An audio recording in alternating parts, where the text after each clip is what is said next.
Kelce caught the pass at midfield, tucked the ball tight, and started cutting through the defense like he'd done 1,000 times before. It was October 13th, 2025, a crisp Sunday afternoon at Arrowhead Stadium. The Chiefs were up by 3 with 6 minutes left in the fourth quarter, and every breath in the stadium seemed to hold the weight of the moment. Up in the family suite, Taylor watched the play unravel with her hands clasped under her chin, her Chiefs jersey hanging loose over her jeans. She saw it all a second before it happened. The Denver linebacker barreling in from the side, low and fast, a perfect storm headed straight for the worst possible angle. Travis planted, tried to cut right, and the collision that followed made the entire stadium gasp as one. But it wasn't the hit that made Taylor's stomach drop. It was the sound Travis made. A sharp, guttural cry that sliced through 80,000 voices and made the blood drain from her face. He crumpled instantly, both hands clamped around his left knee, agony carved across his face. Beside her, Brittany Mahomes whispered, "Oh my God, that looked bad. That was bad." Taylor didn't answer. She was already on her feet, palms pressed against the glass as players ran toward Travis. Patrick Mahomes dropped to one knee beside him, fear etched clearly across his features. And when the medical team called for the cart without even attempting to help him up, Taylor's heart started to pound so hard she couldn't hear anything else. She didn't remember deciding to move. Her body simply acted, bolting out of the suite, racing down hallways she knew by heart, ignoring security trying to stop her. She reached field level just as they were lifting Travis onto the cart. "Travis," she called, breathless. He turned his head, his face pale, his jaw tight with pain. "Taylor." His voice was ragged. "My knee. I heard it pop. I'm here," she said, jogging alongside the cart as they rolled toward the tunnel. "I'm right here. You're going to be okay." But even as she said it, dread gnawed at her. She'd seen injuries before.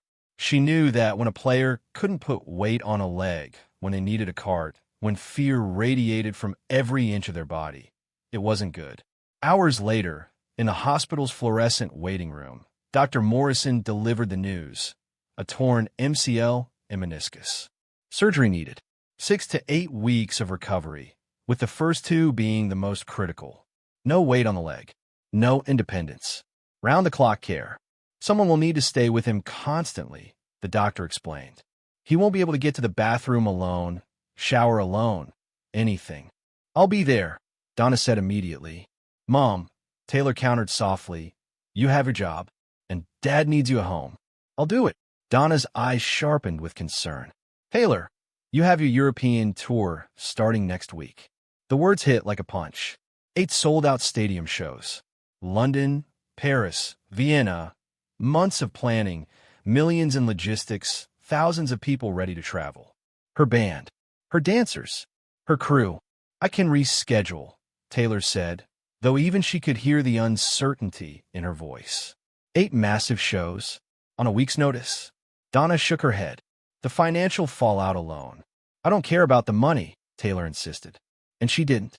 But she cared about the fans who'd saved for months. The staff depending on her. The impossibility of stopping a machine that big. "We'll see what Travis wants," Donna said gently. But when Travis woke from surgery the next morning, groggy but lucid, his answer was immediate. "You're going to Europe," he whispered. "You're doing that tour." "Travis, I'm serious." "So am I." He squeezed her hand. "This is your career. You can't cancel 8 shows because I got hurt. Mom can stay with me. I'll be fine." "You won't be fine," Taylor said, tears already rising. "You can't walk. You're in pain. You can't even dress yourself.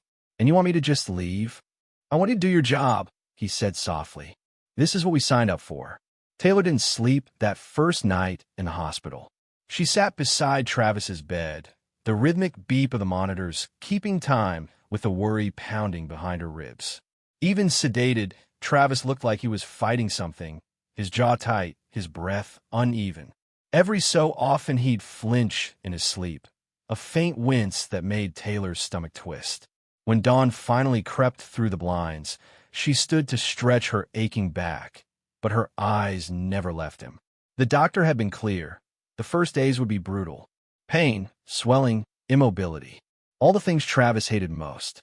but none of it compared to the helplessness of watching someone you love suffer. Donna arrived early, carrying coffee and that steady, maternal calm she always seemed to radiate. "You need rest," she told Taylor softly. "At least a nap." "I'm fine," Taylor replied, and she meant it. Exhausted, yes. Terrified, yes. But fine? Somehow, yes. Because being here felt right. When Travis woke later that morning, his eyes were heavy but clear enough to recognize the reality waiting for him. He reached for Taylor's hand first, gripping it like a lifeline. "My knee," he murmured. "I know," Taylor whispered. "I'm right here." The doctor came in not long after, explaining the surgery, the timeline, the recovery. MCL tear, meniscus damage, 6 to 8 weeks.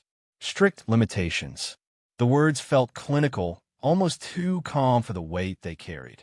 For Travis, the season wasn't just games. It was identity, purpose, the heartbeat of his life. And now everything was on pause. But the hardest blow came when the doctor said he'll need someone with him constantly for the first 2 weeks. Taylor saw the worry flash across Travis's face.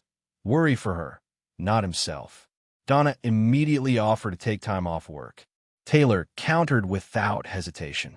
And then Donna, with that careful motherly logic, reminded her of the European tour, the one starting in days. And just like that, Taylor felt the first real fracture inside her. A split between duty and love, between the stage and the man lying injured in this bed. When Travis finally spoke about it, really spoke, his voice was hoarse, but the conviction was unmistakable. "You're going to Europe," he insisted. "Taylor, you have to." But Taylor couldn't shake that moment on the field. The collision, the sound he made, the way the stadium seemed to stop breathing. She couldn't imagine getting on a plane while he struggled to get to the bathroom. The next 2 days were a blur of arguments, soft ones, sharp ones, fearful ones. Travis kept insisting she go. Taylor kept insisting she stay. Donna backed him. The team backed him. Even her management hinted a disaster if she bailed on 8 sold-out shows. But Taylor didn't care about disaster. Not that kind, anyway. On October 16th, she made the call. She dialed her manager with hands that trembled, but a voice that did not. "I'm canceling the European leg." The shock on Travis's face said everything. So did the grief and the guilt and something deeper, something that looked a lot like love wrapped in fear. "You shouldn't have done that," he whispered. "Well," Taylor said softly, "I did. And I'm not leaving you." The statement went out an hour later. The internet erupted. Headlines exploded. Fans questioned, speculated, argued. Praise, criticism, outrage. Every possible reaction tangled into a storm Taylor refused to look at. Because none of it mattered. What mattered was Travis. And the reality that he needed help with absolutely everything. And she had just signed up for all of it. The first night home confirmed it. This was going to be harder than any tour she'd ever done. Harder than anything she'd prepared for. But she stayed. She cooked. She lifted. She supported. She comforted. And she hoped with everything inside her that she'd made the right choice. The first week at home hit harder than Taylor expected. She thought she understood what caring for Travis would look like, helping him shower, bringing meals, keeping him off his feet. But the reality was far more intense, far more fragile, and far more intimate than she had imagined. Pain ruled everything. Every 4 hours, medication. Every 2 hours, icing. Every movement, a wince, a grunt, a sharp inhale he tried, and failed to hide. And every time he flinched, Taylor felt it in her own chest. Travis hated feeling helpless, which meant he hated asking for anything. That alone made everything harder. He'd struggled to sit up, insisting he had it, refusing her help until his breath shook with pain. "Travis," she'd whispered gently, "let me." Eventually, he'd give in. But the shame in his eyes gutted her every time. The worst moments were the smallest ones.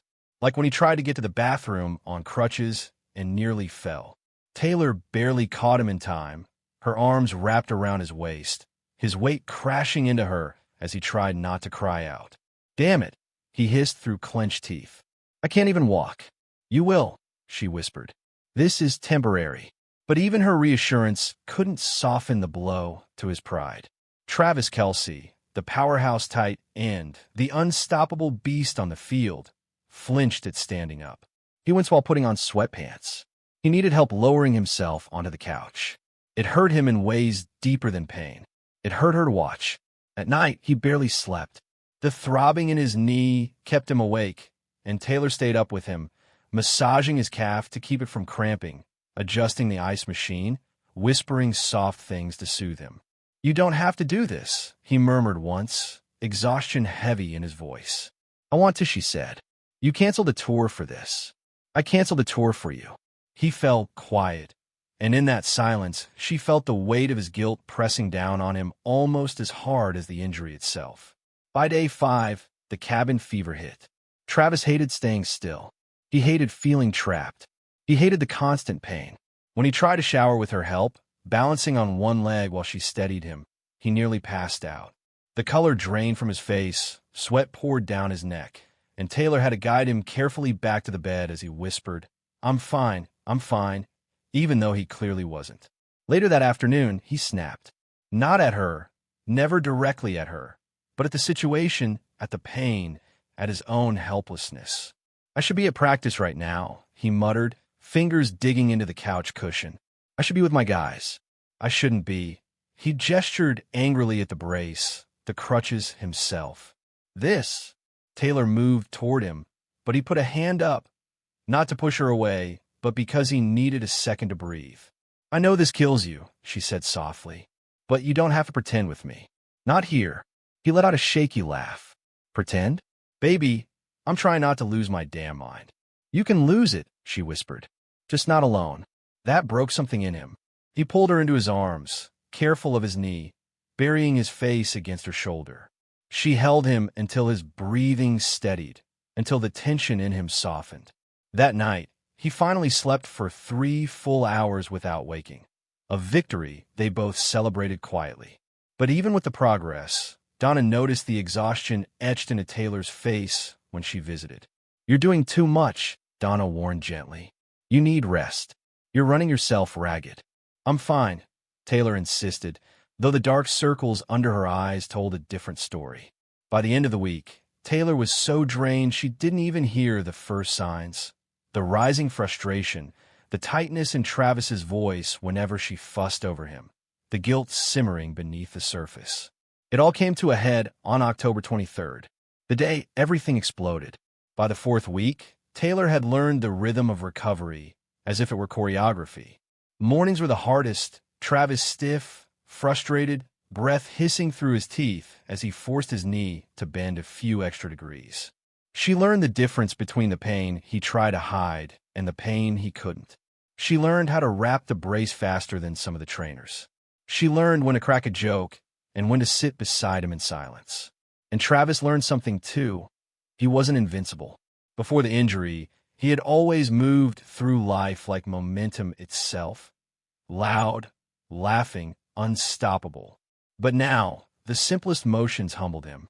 Getting into the shower, putting on socks, standing too long. And every time he stumbled, Taylor was there, steady and gentle in a way he didn't know how to receive.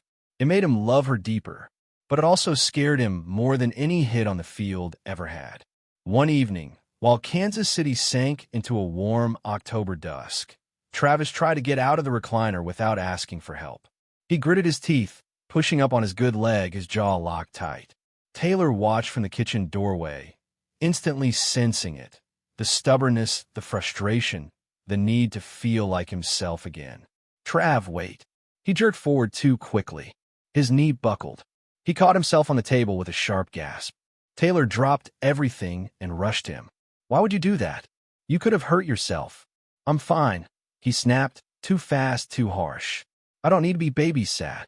The words cut deeper than he meant them to, and both of them knew it. Taylor froze for a moment, hurt flickering across her face. Then she exhaled, slow and steady, trying not to let emotion spill over. "This isn't babysitting," she said softly. "This is me taking care of someone I love." Travis looked away, shame twisting his expression. I hate this. I hate feeling weak." Taylor stepped closer, touching his arm gently. "You're not weak. You're recovering. There's a difference." He finally met her eyes, and in that moment, something unspoken cracked open between them. A vulnerability he'd been guarding since the injury. A fear he didn't want to voice. "I don't want you to resent me," he admitted quietly. Taylor's breath caught. That was it. The truth behind every argument they'd had about the tour, behind every stubborn act of independence, behind every guilty look he gave her when she brought him food or medication. "I canceled that tour because I wanted to," she said. "Not because I had to. And I'm here because I choose you." Every day, the tension melted out of him, replaced by something raw and grateful. And for the first time in weeks, Travis pulled her into his arms. Not carefully, not cautiously, but fully, holding her as if the world had finally stopped tilting beneath his feet. Later that night, they settled on the couch.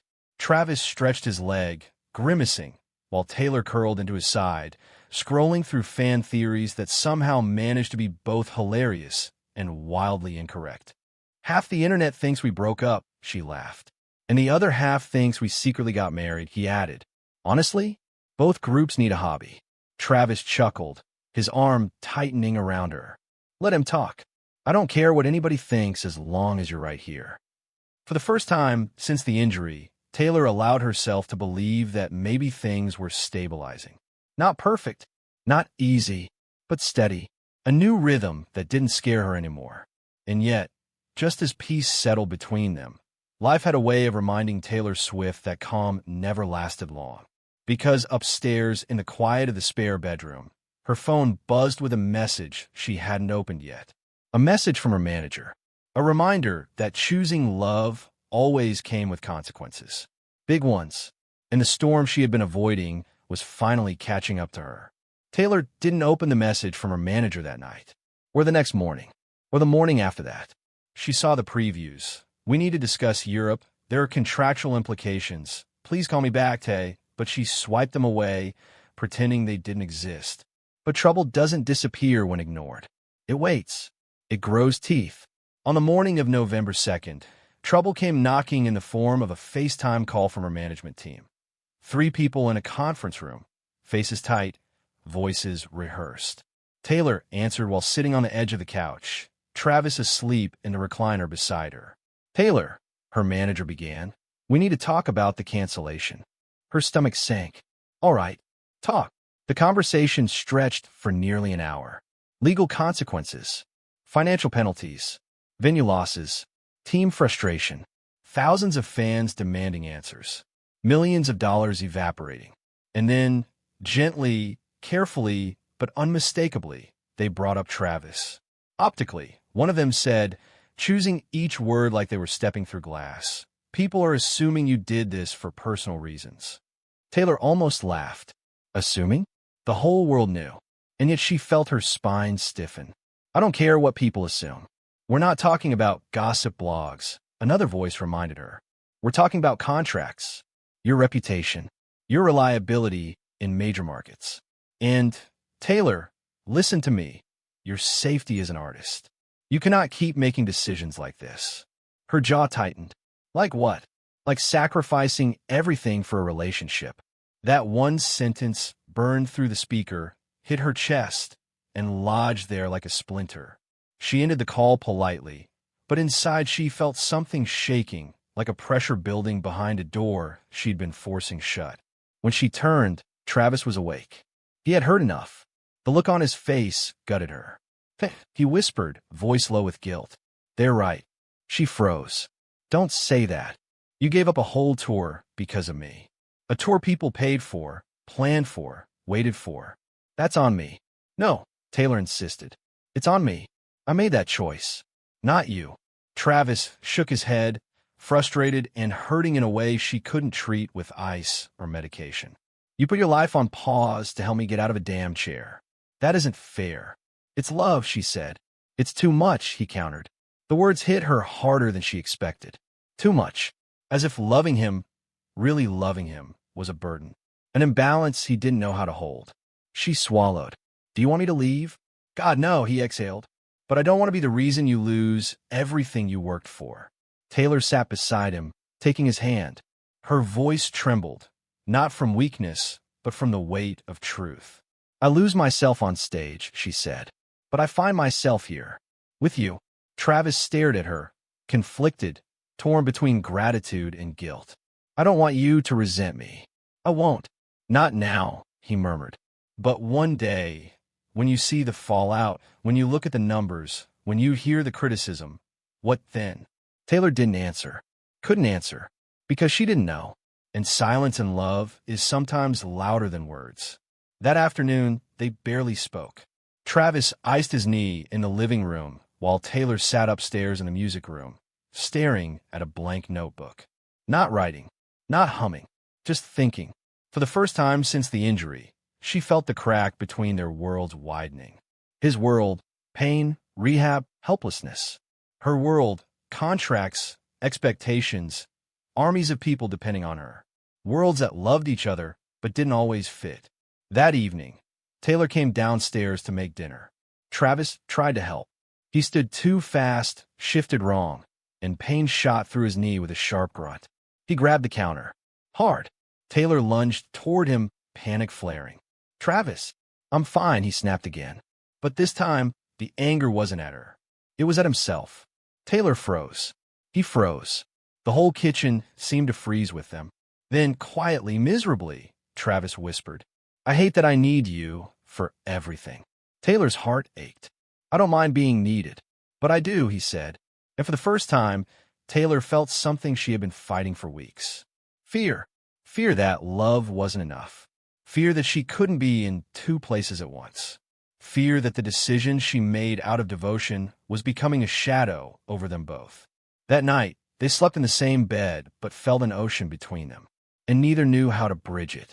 The next morning began the way most difficult mornings do, quiet, heavy, pretending nothing happened. Taylor made coffee. Travis adjusted his brace. They exchanged soft, careful words, each trying not to make the air heavier than it already was. But love can't breathe in avoidance. And by noon, everything they'd pushed down for weeks finally rose to the surface. Taylor was changing the sheets upstairs when her phone buzzed again. Another message from her team, this one more urgent than the others. We need to finalize the cancellation paperwork by 6 p.m. There will be formal statements. Please call us, Taylor. This affects your next 3 years. She stared at the screen, feeling that familiar pressure in her chest. Not sadness, not anger. Consequence. The weight of her choice tightening around her like a slowly closing fist. She went downstairs, finding Travis in the kitchen preparing lunch with stubborn determination, the kind that always scared her a little. Trav, she said gently, you don't have to do that. I've got it. I need to, he replied without meeting her eyes. There it was. The tension, the hurt, the guilt, all of it simmering under the surface. She stepped closer. My team called again. Travis sighed, jaw tightening. What did they say? That I need to sign the formal cancellation today. She hesitated. They said it will affect the next 3 years of my career. Travis froze. Slowly, he turned toward her. 3 years. She nodded. For a long moment, neither spoke. Then Travis set down the knife, braced his hands on the counter, and exhaled hard. Taylor, you can't do this to yourself. I already did, she whispered. And that's the problem. She felt the crack widen, sharp, widening, awful. This isn't about the tour anymore, he said. This is about you losing pieces of yourself for me. For something I didn't ask for. You didn't have to ask, Taylor replied, voice trembling. I wanted to stay. But you also wanted to perform, he fired back. You wanted to take your music to Europe. You worked for a year on this show. You built it from scratch. And you're throwing it away to watch me limp around the house. It's not like that, Taylor insisted. Then what is it like? He challenged. She opened her mouth, then closed it, because she didn't know how to explain a decision made from panic and love and trauma. The memory of him collapsing on that field. The sound of the stadium going dead silent. The terror that hollowed her out. I thought I was going to lose you, she whispered. And now you're losing yourself. Those words broke something inside her, because they were true in a way she didn't want to admit. She looked up, her eyes shimmering. What do you want me to do, Travis? Tell me. I want you to call your team, he said firmly. I want you to uncancel the tour. Her breath caught. You know I can't. You can, he insisted. You just don't want to leave me. Silence. Painful, honest silence. Taylor lowered her gaze. I don't want to leave you, and I don't want to be the reason you stop being who you are. Then something unexpected happened, something neither of them saw coming. Travis stepped forward, pulled her into his arms, and held her so tightly she felt every tremor in his chest. But it wasn't comfort.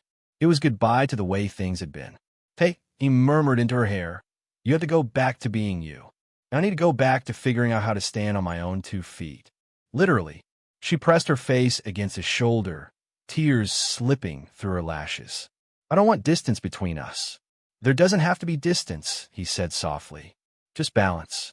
And right now, we don't have any. It's still like that for a long time. Long enough for both of them to understand that love wasn't leaving the room, but it was changing shape. That evening, Taylor called her team. She uncanceled the tour. The internet exploded within minutes. Shock, chaos, memes, theories, every possible reaction. Travis watched it unfold, guilt and relief fighting for space in his expression. Later that night, Taylor returned to the bedroom where he was resting. She climbed into bed beside him, curling into his chest. Are we okay? She whispered. Travis kissed her forehead, pulling her close. We're okay, he said, because we're learning. Taylor closed her eyes, exhaling at last. Not happy, not perfect, but healing. Healing together, but no longer at the cost of each other. And for the first time since that terrible day on the field, the future didn't look like a storm. It looked like balance. It looked like hope. It looked like them.